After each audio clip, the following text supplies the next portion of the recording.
Bismillahirrahmanirrahim. Assalamu alaikum. Welcome to Home Biology, Class 12 Biology da chapter number 22 Inheritance. पदी के टॉपिक थे 6 chromosomes and 6 determination. यानी په جسم کې چې کم کروموسومز دي کم کروموسوم داسې دي چې هغه ته مونږه سیکس کروموسوم وایو. یعنی هغه کروموسوم چې دا غینا د یوې جینۍ ماشومې یا د یو الګ ماشوم پہچان کیږي هغه ته سیکس کروموسوم وایي. او سیکس ډیټرمینیشن دا به چې دی تاسو چې دی څنګه معلوموئ. زمونږ په معاشره کې اکثر یو ښځه د هغې اته یا 9 لوریانې وشي نو خلک ورته وایي دا ښځه چې دا بدقسمته ده او دا ټول کارونه چې دي دا د دې دي. نو ټول کارونه چې دي هغه د الله دي، خو ذریعې چې دا د ډېرې جینکۍ چې پیدا کیږي نو په دې کې زیاتره کردار چې دی نو هغه د سړي دی. د یوې ښځې خاوند دی نو د دغې خاوند زیاتره کردار چې دی الله پیدا کوي د ماشومان، خو زیاتره کردار چې دی کم کروموسوم نه چې دغه ماشومه پیدا کیږي نو کردار چې دی هغه کې د پلار دی. نو دا ټولې خبرې چې دي دا په دې لیکچر کې چې دی مونږ کوو نشي کوی. اول خبر دا ده چې کروموسوم زموږ سره څه دي. کروموسوم چې دي هغه تھریډ لایک سټرکچر دي، د ویښتو په شان د دې سټرکچر دی. دا په کوم ځای کې؟ دا د سیل په نیوکلیس کې. اوس دغه کروموسوم چې دي دا زموږ سره د دوو څیزونو نه جوړ دي، یو د ډي ان اے نه بل د پروټینز نه. ډي ان اے چې دی په دې کې کوډ موجود دی، هغه کوډ ته دا وایي چې دا ماشوم چې دی دا به جینۍ او که نه دا به هلک وي. نو دغه کوډ په کوم ځای کې دی؟ دا په ډي ان اے کې چې دی موجود دی. نو کوډ ایز ان ډي ان اے فار سیکس. نو د سیکس ډیټرمینیشن دپاره چې هلک دی که جینۍ ده نو دغه ټول څیزونه دا په کوم ځای کې موجود دي؟ دا په ډي ان اے کې چې دی موجود دي. او دغه کروموسوم زموږ سره څه نه جوړ دی؟ ډي ان اے او د پروټین نه. اوس څه کروموسوم داسې دي چې هغه یو شان دي او څه کروموسوم داسې دي چې هغه د مخکې نه موجود کروموسوم نه چې دی بدلي. لکه زویمه چې د انسان کې 46 کروموسوم دي. دا 46 چې کله موږ جوړو ته واړو نو دا جوړې زموږ سره 23 پیرز دي. نو په دې 23 پیرز کې 22 کروموسوم داسې دي چې هغې ته موږ آټوسومز وایو. دغه آټوسوم چې دي دا د جسم ډېر خصوصیات کنټرول کوي.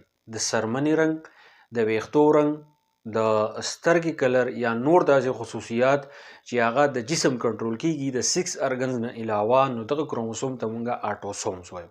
دا کروموسوم چې دي زموږ سره یو شان دي نو دغې ته موږ وایو آیسومورفیک. په دې کې یو بل ټرم استعمالیږي هیټرومورفیک. هیټرومورفیک مطلب دا دی په دې هیومن کې زموږ سره 23 پیر چې دی یعنی 22 پیرز ما تاسو ته ووایي چې دغه آیسومورفیک دي او دا آټوسومز دي، خو بیا په هیومن کې 23 پیر چې دی نو دا زموږ سره د دې 22 نه بدل دي. دا 6 کروموسوم چې دی هغه معلوموي. په دې کې یو ایکس وي، بل چې دی هغه وای وي چې د یو بل نه چې دی دا بدلي. په دې جوړه کې دا دواړه کروموسوم د یو بل نه بدلي نو دغې ته موږ وایو هیټرومورفیک. ټیک شو؟ ښه. نو څه کوئ؟ اگزامپل موږ راغستی دی د فروټ فلای خبره موږ کوو یا په ډراساپیله خبره وکړو چې په هغې کې 8 کروموسوم وي. په فروټ فلای کې څو کروموسوم وي؟ 8 کروموسوم دي. نو دغه 8 کروموسوم چې دي دا موږ څلورو جوړو ته چې دی بدلو. څلورو جوړو کې چې دی یو جوړه کې 2 کروموسوم وي، نو هغه 2 کروموسوم چې دی هغه یوه جوړه ده، دا زموږ سره 4 پیر شو. نو په فروټ فلای کې دا یاد ساتئ دا 2 نښې چې دي دا زموږ سره استعمالیږي. یوه نښه چې دی هغه داسې ده او یوه نښه چې ده هغه داسې ده. چې کله دا نښه تاسو ته وشي، دا نښه چې دی اکثر چې یوه ښځه په 5مه میاشت د هغې چې کومه پریګنینسي او هغه چې کله ډاکټر له لاړه شي، ډاکټر به چې الټراساونډ ول وکړي په 5مه میاشت باندې نو هغه ورته په چیټ کې داسې نښه وکړي، داسې. د داسې نښې مطلب څه دی؟ د دې نښې مطلب دا دی د کوم ماشوم چې دی دا الګ دی او چې کله ورته په دې چیټ کې داسې نښه وکړي، داسې. نو د دې نښې مطلب څه دی چې کوم ماشوم چې پیدا کیږي نو هغه به زموږ سره څه هغه جینۍ وي. دې نښو چې دی دی به خیال ساتئ. ښه. نو په دې فروټ فلای کې چې کوم فیمیل وي او په فیمیل کې په دې 8 کروموسوم کې چې کومه فیمیل ده د هغې چې کوم 6 کروموسوم دي نو هغه ایکس ایکس دي. د دې مطلب میل دی. نو په فروټ فلای کې چې کوم میل دی نو د هغه 6 کروموسوم کوم یو دي؟ ایکس واي. ښه. مخکې به څه کوئ؟ هیومنز خبره وکړو. نو په هیومنز کې هم دا کوم خبره چې موږ کوله دا د هیومن وه. نو 22 کروموسوم چې دي هغه آټوسومز دي، باډي کروموسوم دي. ټیک شو؟ بیا په دې کې 23 پیر چې دی ایکس ایکس او ایکس واي. د دې ایکس ایکس مطلب سره چې دا زما سره څه ده دا فیمیل ده او کم ایکس وای چې دی نو دا سره دا میل دی. اوس دا میل چې دی په دې وای کروموسوم چې زموږ سره یي دا زموږ سره داسې جے شیپ دی. د دې جے شیپ په دې سر باندې لپاسه دلته کې یو جین موجود دی چې هغې ته SRY جین وایي. نو present on top of sex chromosome which determine male. نو په دې کې یو جین موجود دی وای کروموسوم زموږ سره جے شیپ دی د دې په دې سر باندې دلته کې جین وي هغې ته SRY جین وایي او هغه چې دی میل کروموسوم چې دی د هغې پهچان کوي هغه جدا کوي. نو سیکوي په هیومنز کې په دې خبره باندې ځان پوه کړئ چې کله ګیمیټس جوړیږي ځان پوه کړئ چې کله ګیمیټس جوړیږي د دې ایکس کروموسوم نه چې دی یو د دې نه راشي او که فرض که د دې میل نه ایکس کروموسوم راشي نو کوم ماشومه چې پیدا کیږي هغه صحیح هغه جینۍ. ٹھیک شو. که فرض که د دې فیمیل نه ایکس راشي او د دې میل نه وای راشي نو کوم ماشوم چې زما سره پیدا کیږي نه به صحیح هغه الکی. نو چې دا د دې میل نه ګیمیټس جوړېدو په دوران کې په مخه ایکس راځي یو پیر ایکس راغی بیا راغی نو څومره ماشومان چې پیدا کیږي نه به صحیح هغه ټولې جینکۍ.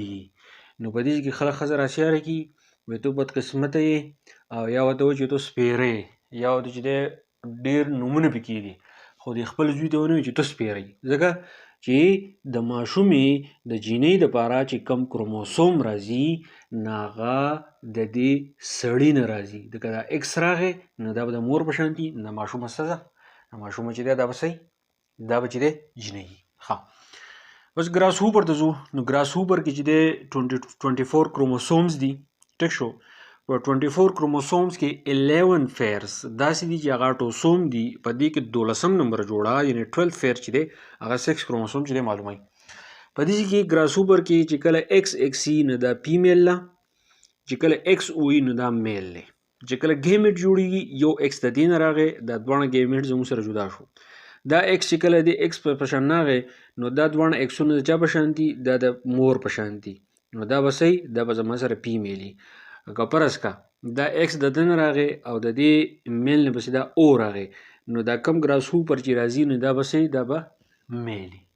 دې خوښې کوي که مونږ ایکس ایکس او ایکس واي ټایپ باندې چې دی معلوموو نو کوی دا ایکس ایکس دی دا ایکس واي دی نو د دې نه یو ګیمیټ راغی دا دواړه زموږ سره بدللي نو دا جدا شو. که فرض که دا ایکس د دې ایکس سره دا ایکس میلاو شو نو اوس یې کوئ نو دا زما سره څه دا به زما سره فیمیل وي. په مختلفو ارګانیزم کې سیکس ډیټرمینیشن چې دی هغه جدا جدا دی. څه کوئ دا دواړه زما سره دې په شان دي نو دا به زما سره څه دا به فیمیل وي. ټیک شو. که یو ایکس زما سره دا راغی د ده نه راغی او د ده نه چې دی پسې وای راغی نو دا به زما سره صحیح دا به میل وي. ټیک شو.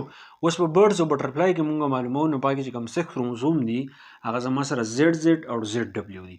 دا ZZ چې دی نو دا چې دی میل دی او دا ZW چې دی دا فیمیل دی. چې کله ګیمیټ جوړیږي د دې نه یو زیډ راغی دا دواړه جدا شو چې کله دا زیډ چې دی د ده سره میلاو شي د ګیمیټس فارمیشن په دوران کې دا دلته کې راغی دا دلته کې راغی دا دواړه زیډ دي دا چا په شان دی دا د په شان دی نو دا څوک دی میل دی نو دغه شان به دا هم میل وي. چې کله دا زیډ د ډبلیو سره میلاو شي نو دا د چا په شان دی د په شان دی نو دا څوک دی دا فیمیل دی نو دا به هم زموږ سره دا به فیمیل وي.